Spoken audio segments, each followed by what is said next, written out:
Amigos e amigas que acompanham o canal do Luiz Ademar, grande abraço a todos. Vamos falar nesta terça-feira, 16 de maio, da terceira rodada do Campeonato Brasileiro da Série C, a terceira divisão. Terminou ontem à noite. Tivemos a 10ª partida ontem à noite, quando o Operário, jogando em casa, lá em Ponta Grossa, no Paraná, recebeu o São José de Porto Alegre, o Zequinha, e houve empate por 1-1. Olha, o Campeonato Brasileiro da Série C, sempre é bom a gente lembrar o regulamento para vocês, é diferente do campeonato da A e da B. São os mesmos 20 times, mas na A e na B você tem turno e retorno, terminando os 4 primeiros, né? No caso da Série B vão para a Série A, aí os 6 primeiros do Brasileirão tem o campeão, o vice e tal, os 4 vão para Libertadores, 2 para pré, aquela coisa na primeira divisão. Aqui você sobe 4, desce 4, aqui você desce 4 também. Na Série C é diferente. Tem os mesmos 20 times, mas é turno único. Não tem turno e retorno. É turno único. Ou seja, 19 rodadas. Tem 20 times, 19 rodadas. Terminando essas 19 rodadas, os 8 primeiros colocados se classificam, fazem 2 quadrangulares, né? E os 4 últimos caem. Então sempre é bom você saber o regulamento, que ao contrário da A e da B, turno e retorno, a C é só o turno, tá? E classificam 8, então a gente não pode perder, sempre que a gente coloca o nosso bate-papo, os 8 de vista, que são os 8 que vão se classificar. E claro, os 4 que vão cair também. É a terceira rodada, e até por isso vocês vão ver que a coisa está muito parelha ali. Você vê que como está parelha em 3 rodadas, só São Bernardo e Confiança tem 100% de aproveitamento, venceram as 3, estão se candidatando a dar uma afastada e classificar com tranquilidade, mas é só começo de tabela. Vocês vão ver que o Amazonas, o Brusque e o Manaus entraram no G8, e para eles entrarem, saíram o Operário, o Figueirense e o Floresta lá do Ceará. Lá embaixo também, a Aparecidense ganhou a primeira, saiu da zona do rebaixamento. Quem entrou foi o Altos do Piauí. E continuam lá. América de Natal, que só tem um pontinho, Volta Redonda e Remo, que perderam as 3. Olha que impressionante. Artilheiro, o Eric Farias do Ipiranga fez mais 2, disparou com 5. E o Sassá, lembra dele? Sassá, veterano Sassá daqui, ele tá no Amazonas e já tem 3 gols, entrou na briga aí. O Eric Farias do Ipiranga com 5, o Sassá fez 2 nessa rodada, entrou na briga com 3. Então essa é a situação. Bom, vou contar todos os detalhes dessas 10 partidas. Antes de mais nada, quero convidá-lo só a fazer inscrição no canal do Luiz Ademar. Ativar o sininho, hein? Já gravei vídeo da A, da B, da D. Estou gravando o vídeo hoje da C. Tudo para você poder acompanhar certinho como está o Campeonato Brasileiro, ou como estão as séries do Campeonato Brasileiro, certo? E aí, dê seu like, dê sua opinião, vamos trocar ideia, que a gente faz sempre lá no Twitter, Instagram, Luiz Ademar JR. Gente, seguinte, vamos começar com os 2 times que estão 100%. O São Bernardo, que olha, eu tenho dito para vocês, eu sou aqui de São Paulo, para quem não sabe, e o São Bernardo vem de anos fazendo grandes campanhas. Ele estava na segunda divisão do Paulista, ele foi campeão, aí ele disputou a Copa Paulista, foi campeão também, disputou os 2 últimos campeonatos paulista primeira divisão, classificou para as quartas de final nas 2 vezes. Neste último campeonato agora em 2023, o Palmeiras foi a melhor campanha, ele foi a segunda melhor campanha, só não foi, acredito eu, mais à frente, porque daí ele e o Palmeiras tiveram que se matar logo nas quartas de final. O Palmeiras com dificuldade eliminou o São Bernardo, mas enfim, São Bernardo foi disputar o torneio em Confidência junto com os clubes do interior e tal, foi campeão. Então é um time que tem um patrocínio, ou uma parceria, ou não sei se é cogestão, como que é, ou se já é SAF, mas é com a Magnum, a empresa Magnum. Então é um time que trabalha muito bem, time competente e que não é à toa. Bom, eu expliquei tudo para vocês entenderem. No sábado, o São Bernardo foi jogar com o Pouso Alegre, os 2 estavam 100%. Os 2 tinham vencido as 2. Lá no Manduzão, né, em Minas Gerais, e o São Bernardo, com tranquilidade, fez 2-0 em cima do Pouso Alegre. O Helder de cabeça, os 2 gols foram no segundo tempo, né? O Helder de cabeça fez 1-0 aos 25. E depois o Bruno Santos, que entrou no lugar do João Carlos, também fez o segundo gol na competição, fez 2-0. Olha que o Léo Jabá, no final do segundo tempo, foi expulso do São Bernardo. E o técnico do São Bernardo, o Márcio Zanardi, também foi expulso. Confusão e tudo, aquela coisa toda. O Pouso Alegre no primeiro tempo ainda deu uma incomodada, meteu uma bola na trave e tal, mas no geral o São Bernardo ganhou com propriedade, ficou com 100% de aproveitamento, 9 pontos, e apesar do Confiança ter 9 também, nos critérios o São Bernardo é primeiro e o Confiança segundo. O Pouso Alegre, mesmo perdendo, ele tem 6 pontos, ele caiu 4 posições, mas ele é oitavo, então ele não saiu do G8. Mesmo perdendo, o Pouso Alegre está bem colocado ali, está dentro do G8. E aí, se o São Bernardo está 100%, vamos falar do Confiança. Aliás, tem um amigo que no bate-papo aqui do YouTube me escreveu: pô, sou torcedor do Confiança, Demar, gosto que você fala do Confiança, mas meu time tá fraco, não sei o que e tal. Talvez ele esteja chateado porque o Confiança perdeu, né? A final do campeonato sergipano, e aí talvez ele esteja sem confiança no seu Confiança, fazendo uma brincadeirinha aí. Mas o Confiança vem respondendo, hein?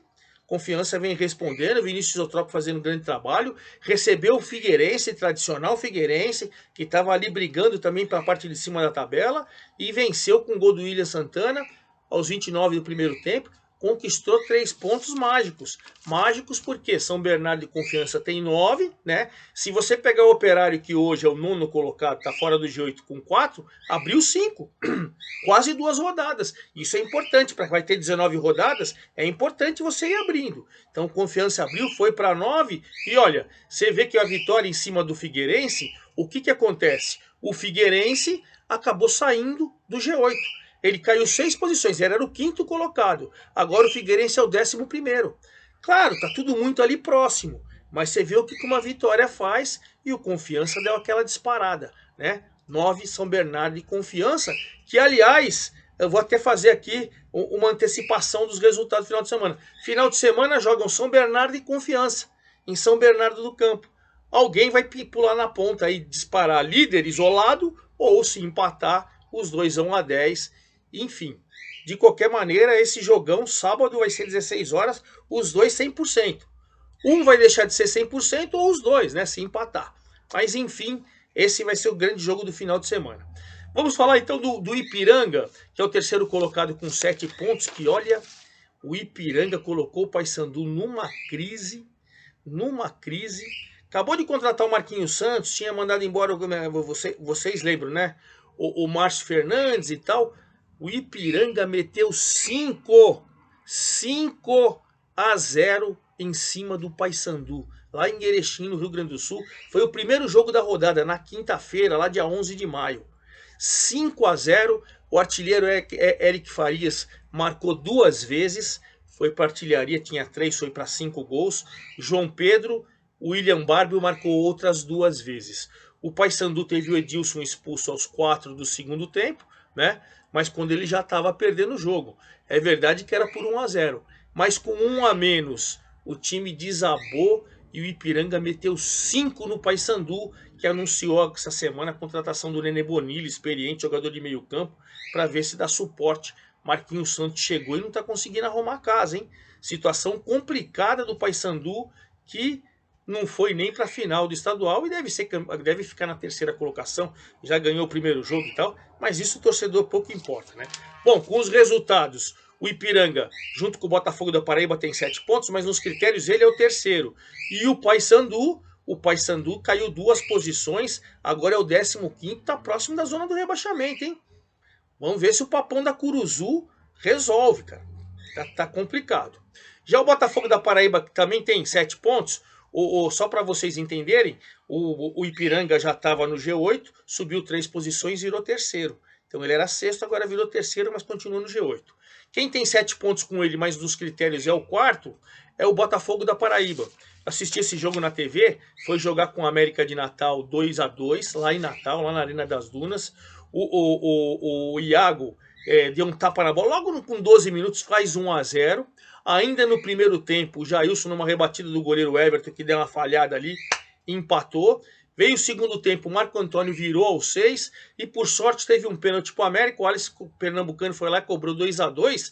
E, gente, depois dos 30 do segundo tempo, o jogo foi lá e cá. As duas equipes criaram várias oportunidades para marcar, os goleiros evitaram, finalizaram mal. Jogo interessantíssimo, 2-2, mas o empate pro Botafogo, que estava jogando fora de casa, foi legal. É verdade que ele era o vice-líder, agora ele é o quarto colocado, caiu 2 posições, mas tá 2 pontos dos 2 primeiros colocados, bem colocado, dentro do G8. Vamos lembrar que o Botafogo da Paraíba ano passado foi até a penúltima, antepenúltima rodada no G8. Depois, e nem se classificou. Então, o torcedor já começa a ficar um pouco mais confiante. Botafogo agora é o quarto com 7 pontos, bem colocado. E o América de Natal foi somar seu primeiro pontinho. Ainda está na zona do rebaixamento, terceira rodada consecutiva, né? Só que agora ele era lanterna, agora ele é o 18º com 1 pontinho. Mas de qualquer maneira tem que tomar cuidado o América. A classificação não condiz com o tamanho do América e com as expectativas do América. Aí nós vamos agora, quinto, sexto, sétimo e oitavo tem 6 pontos, né? Fechando o G8. Amazonas com 6, Brusque com 6, Manaus com 6, Porto Alegre com 6. O Amazonas do Sassá, 6 pontos, com o Sassá brilhando. O Amazonas foi jogar com o Remo lá também em Belém do Pará, e com 2 gols do Sassá, fez 2-1 em cima do Remo, que marcou de pênalti com o Muriqui no começo do segundo tempo, deu uma martelada ali, mas não conseguiu ganhar.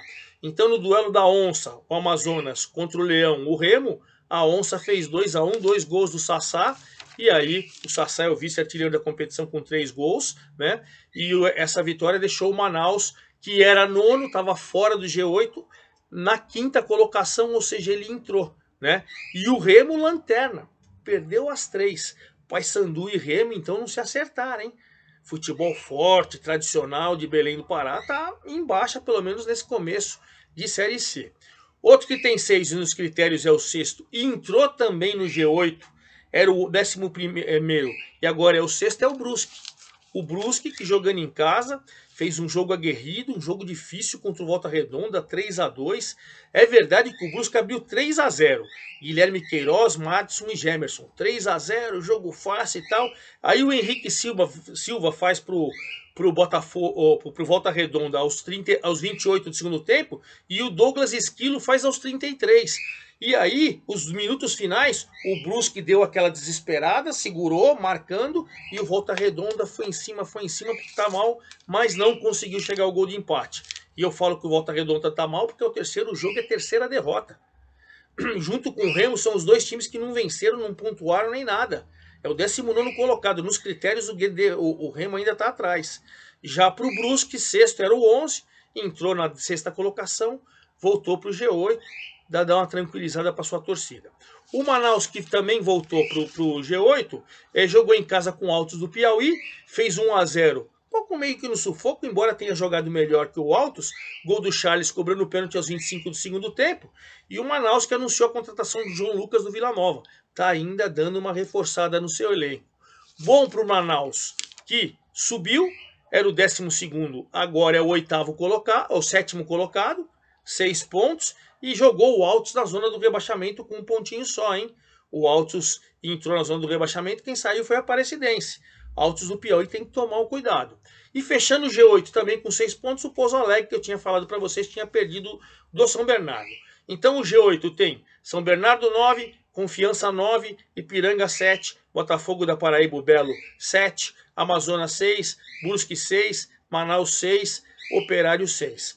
Quem saiu do G8 agora era o 8º, agora é o 9º Operário, que ontem à noite empatou com o Zequinha, com o São José 1-1. O Dudu Scheidt fez 1-0 aos 11, mas logo depois o Silas, também o Silas tá tempão lá no São José, tem história no São José, e empatou o jogo. O Zequinha fez 1 pontinho, tá ali na 16ª colocação o São José, uma acima da zona do rebaixamento, tem que tomar cuidado. E o Operário perdeu sua vaga, caiu para a 9ª colocação, era o 8º, era o 9º, 4 pontos. Claro, tá próximo ali, mas tem que tomar cuidado. Quem está se recuperando também é o CSA. O CSA, que o ano passado caiu, foi jogar com Floresta no Ceará. É verdade que o jogo estava 0-0, o jogo estava equilibrado e tal. Aí o Jô faz 1-0 para o CSA. Logo em seguida, o Matheus Roldan do Floresta é expulso. Aí o Ceará no segundo tempo, o Luiz Felipe, que entrou no lugar do jogo, que tinha feito o primeiro gol, fez o segundo gol. O CSA conseguiu uma vitória tranquila lá no Ceará. E com esse resultado, o CSA subiu 5 posições. Time que mais subiu 5 posições. Foi para a 10ª colocação, próximo ali do G8. E o Floresta, que estava ali no G8, acabou saindo. Ele era o 7º colocado, agora ele é o 12º. Então você vê como uma vitória e uma derrota faz a situação complicar, né? E falando em complicar, vamos falar do Náutico, que demitiu o técnico Dado Cavalcante ao tomar de 3-0 do Aparecidense lá em Aparecida de Goiânia, em Goiás. O Aparecidense não tinha vencido, uma vitória contundente, Moraes, do Fernandes e Jackson, 3-0. A crise instalou no Timbu, enquanto a Aparecidense saiu da zona do rebaixamento, subiu para 13º com 3 pontos, o Náutico caiu 4 posições, é o 14º também com 3 pontos, e mandou embora o técnico Dado Cavalcante. Até ontem, eu estou gravando o vídeo aqui, terça-feira, 16 de maio, a intenção do Náutico era tomar o técnico do Remo, da própria Série C, que é o Marcelo Cabo. O Marcelo Cabo está meio pendurado lá também. Vamos lembrar que o Remo é o lanterna, não somou, perdeu as 3. E o Náutico estava flertando com o Marcelo Cabo. Hoje de manhã até agora nada resolvido, mas só para vocês entenderem essa situação, né? Porque o Náutico com 3 pontos perdeu da Aparecidense, a Aparecidense saiu da crise, saiu do G4, subiu 4 posições, 13º. O Náutico caiu 4 posições, 14º, próximo da zona do rebaixamento, e mudou de treinador. Então essa é a situação das 10 partidas, né? Ipiranga 5, Paysandu 0, Pouso Alegre 0, São Bernardo 2, Confiança 1, Figueirense 0, Aparecidense 3, Náutico 0, América de Natal e Botafogo da Paraíba 2-2, Manaus 1, Alto 0, Remo 1, Amazonas 2, Brusque 3, Volta Redonda 2, Floresta 0, CSA 2 e Operário 1, São José 1. E para a gente finalizar o nosso vídeo, vamos falar da 4ª rodada, que vai começar no sábado e vai terminar novamente na segunda-feira, certo? Então teremos jogo sábado, domingo e segunda. Sábado, o jogo para mim que é o principal da rodada, os dois times 100%. Aqui em São Bernardo do Campo, no 1º de maio, São Bernardo e Confiança, os dois 100%. Um deles vai deixar de ser 100% ou os dois se empatar, certo? Então São Bernardo e Confiança, sábado 16 horas, sábado dia 20 de maio. Também às 16 horas o Altos, que foi para a zona do rebaixamento, contra o Ipiranga, que está lá em cima, jogo lá no Piauí. 16h30, Figueirense e Aparecidense. Dois times que estão tentando reagir. Figueirense quer voltar lá em cima e o Aparecidense venceu a primeira, quer embalar. 19 horas do sábado, o Belo, Botafogo da Paraíba com o Pouso Alegre. Botafogo é o 4º, Pouso Alegre é o 8º. Duelo de G8, duelo sempre difícil. Lá em Campina Grande, pelo amor de Deus, João Pessoa, da linda João Pessoa do Belo. Que é isso? 19 horas, CSA e Brusque. CSA e Brusque. CSA querendo entrar no G8, onde o Brusque entrou. Então, um jogo também interessantíssimo, esse 19 horas do sábado, CSA e Brusque. No domingo, 16 horas, Amazonas e Operário. Amazonas dentro do G8, o Operário saiu, é o 9º, quer entrar. Jogo interessante. 19 horas, Paysandu e Manaus. Paysandu querendo sair do sufoco diante do Manaus que está dentro do G8, estabilizado. 19 horas no domingo, Volta Redonda, que perdeu as 3, tentando reabilitar contra o América. Dois times que estão na zona do rebaixamento. É o duelo dos desespero. E aí nós vamos para a segunda-feira, dia 22 de maio, quando o São José recebe o Remo. São José é uma posição acima da zona do rebaixamento. O Remo, o lanterna. Duelo do desespero também lá com o Zequinha, lá em Porto Alegre. E 20 horas, outro duelo náutico, talvez já com um novo treinador, recebendo Floresta. Duas equipes que estão próximas da zona do rebaixamento e precisam vencer para sair do sufoco. Claro, na próxima terça-feira eu venho com todos os detalhes da 4ª rodada da Série C, só para você. É isso aí, forte abraço a todos, até lá!